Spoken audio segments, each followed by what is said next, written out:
Kisah tentang sosok orang yang sangat saleh dari kalangan tabi'in. Dia hidup di zaman Nabi SAW tapi tidak sempat bertemu dengan Nabi dalam pendapat sebagian orang, yaitu Ubaid bin Umair bin Qatada al-Laythi al-Jundu'i al-Makki. Ya. Orang ini sangat saleh, luar biasa. Sampai di Mekah itu kalau ada orang yang menganggap dirinya lemah imannya pasti datang kepada dia, kepada Ubaid ini. Rahimahullah. Orang ini sangat luar biasa keimanannya. Ada sebuah kisah dinukil oleh Ibnu Qudamah.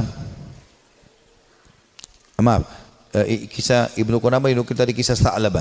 Ini dinukil dalam sebuah kisah di sebuah buku. Kisah ini kisah sahih. Ada seorang wanita di Mekah sangat terkenal dengan kecantikannya. Dan wanita ini terkenal tinggi, putih, cantik, fitnah luar biasa. Tapi dia tutup wajahnya, dia pakai cadar. Dia bilang sama suaminya, satu hari dia bicara sama suaminya. Dia mengatakan, wahai suamiku, kira-kira apakah ada orang yang bisa selamat dari fitnah wajahku ini? Artinya dia coba menyebutkan sama suaminya. Kata suaminya, tentu saja ada. Walaupun kau cantik, tapi akan ada orang yang bisa tidak kena fitnahmu. Kata perempuan itu penasaran, siapakah itu? Artinya kalau saya buka wajah saya tidak pakai hijab ini, masih ada laki-laki yang tidak tertarik.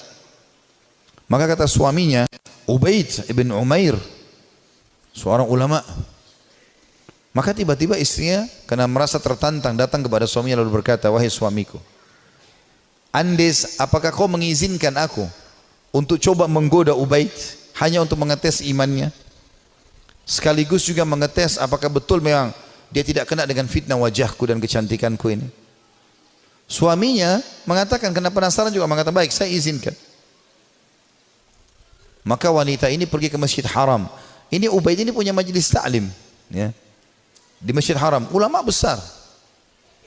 Tidak pernah sama sekali berbuat dosa dalam kisahnya, dalam kisah hidupnya. Allahu alam kalau yang dinukil dari kisah yang lain, tapi dia disebutkan orangnya sangat soleh. Kemudian datanglah wanita ini lalu mengatakan, saya punya pertanyaan Syekh. Kata dia, silahkan. Dia bilang, tapi pertanyaan ini pribadi, maka saya tidak bisa menanyakan di depan orang. Kalau bisa, saya akan meminggir dengan anda di salah satu sudut masjid ini. Karena perempuan ini terus menunjukkan kesedihannya, menangis. Maka Ubaid mengatakan, baiklah, tapi tetap di depan umum, bukan berduaan-duaan khalwat. Di tiang masjid, di sebelah situ ada sekitar jemaah. Tiba-tiba wanita ini pada saat duduk depan Ubaid membuka cadarnya.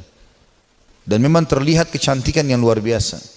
Maka Ubaid rahimahullah mengalihkan wajahnya.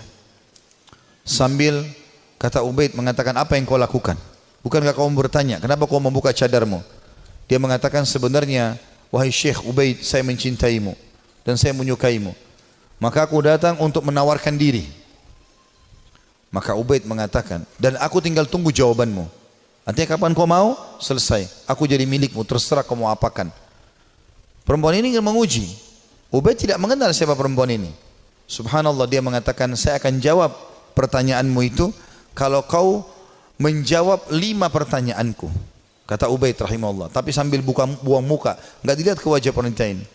Wanita tersebut menggambarkan Ubaid tidak melihat sedikit pun ke wajahku, padahal wanita ini depan matanya dan sangat cantik.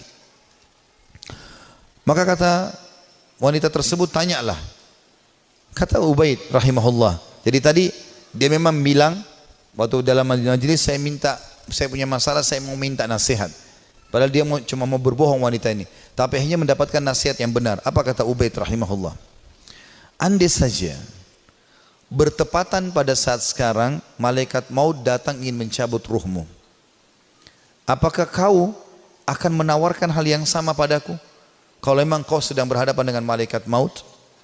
Kata wanita tersebut, tentu tidak. Pertanyaan kedua, andai saja kamu sedang berada dalam kuburan, tempat yang pasti kau akan datangi, dan kau sedang bertemu dengan Munkar dan Nakir, 2 malaikat akan bertanya di kuburan, dan kau sedang ditanya untuk selamat ke surga atau neraka, apakah kau juga akan berpikir tetap akan menawarkan dirimu seperti ini? Dia mengatakan tidak.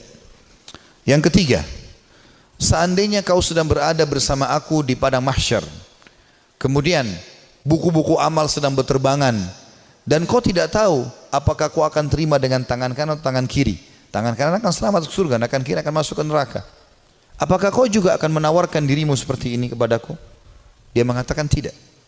Yang keempat, ya, andai saja kau sedang ditimbang amalmu dan kau tidak tahu amal baik atau amal buruk di timbangan amal hari kiamat nanti yang lebih berat, apakah kau masih mau menawarkan dirimu padaku? Dia mengatakan tidak. Lalu kemudian pertanyaan terakhir yang kelima, andai saja kau sedang diminta pertanggungjawaban oleh Allah tentang kecantikanmu ini, tentang keadaanmu, ya, kelebihan-kelebihan nikmat yang Allah berikan kepadamu ini, apakah kau juga akan mengatakan kepada Allah, aku sempat menawarkan ini kepada Ubaid? Maka dia mengatakan tidak.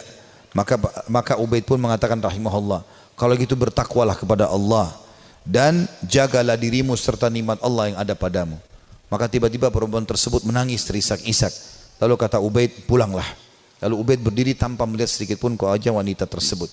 Setelah dia pergi, wanita itu pulang ke rumahnya. Suaminya sudah menunggunya, ingin mengetahui berita apa yang ada sebenarnya.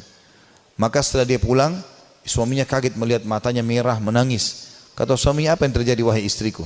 Dia mengatakan, sungguh aku akan binasa wahai suamiku. Aku tadinya niat ingin bermaksiat kepada Allah, Allah menuruskanku justru melalui Ubaid. Dan sungguh Ubaid adalah orang saleh. Dan semenjak hari itu perempuan itu tidak pernah dandan lagi sama sekali sampai ajal datang menjemputnya. Teman-teman sekalian, orang yang saleh, orang yang tulus kepada Allah Subhanahu wa taala memang orang-orang yang justru tidak mudah tergoda. Kalau antum hanya sekedar dengan godaan sedikit mudah tergoda, itu masih orang biasa. Tapi kita harus menjadi orang yang luar biasa memang. Tidak boleh mudah tergoda. Allah Subhanahu wa taala menyebutkan tentang ahli surga di dalam firman-Nya pada saat mereka masuk ke dalam surga nantinya di hari kiamat, itu disebutkan malaikat akan masuk dari semua pintu-pintu istana mereka dan mereka akan berkata para malaikat, salamun alaikum bima sabartum fa ni'ma uqbaddar. Selamat buat kalian, keselamatan buat kalian atas kesabaran kalian. Dan ini sebaik-baik tempat untuk kembali. Surga maksudnya. Kata ulama tafsir, yang dimaksud dengan makna malaikat akan berkata, ya, selamat atas keselamatan, atas kesabaran kalian karena mereka sabar dalam 3 hal. Ini butuh kesabaran teman-teman sekalian. Yang pertama, sabar dalam mengerjakan ketaatan. Untuk bangun sholat, untuk tutup aurat, mencari pendapatan halal, ya, itu semua butuh kesabaran. Duduk di majelis ilmu seperti ini butuh kesabaran. Bangun sholat malam butuh kesabaran. Bersedekah padahal kita butuh kesabaran. Berbakti dengan orang tua yang sudah sangat tua butuh kesabaran. Konsisten dengan kejujuran butuh kesabaran. Perjuangan semuanya butuh sabar. Ini sebab masuk surga karena kesabaran. Yang kedua, sabar dalam menolak kemaksiatan. Jadi semua kita di sini yang hadir punya peluang berzina, punya peluang berbohong, punya peluang melakukan semua dosa.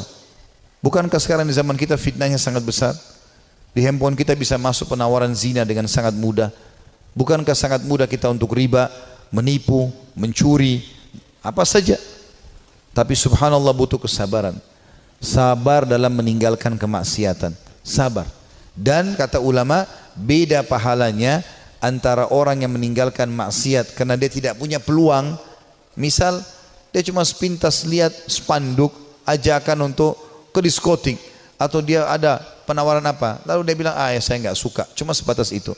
Beda pahalanya dengan orang yang sedang bergejolak godaan yang luar biasa. Jadi misalnya memang lagi ada lawan jenis yang mengganggu dia, kemudian dia bergejolak juga ingin mengikuti hawa nafsunya, itu beda pahalanya. Nabi Yusuf alaihissalam waktu digoda oleh wanita istri raja yang ratu Mesir, itu Allah mengatakan walaqad hamma bihi wa hamma biha laula ar-ra'a burhan rabbi. Ya. Yusuf sudah cenderung sama perempuan itu cenderung pada Yusuf.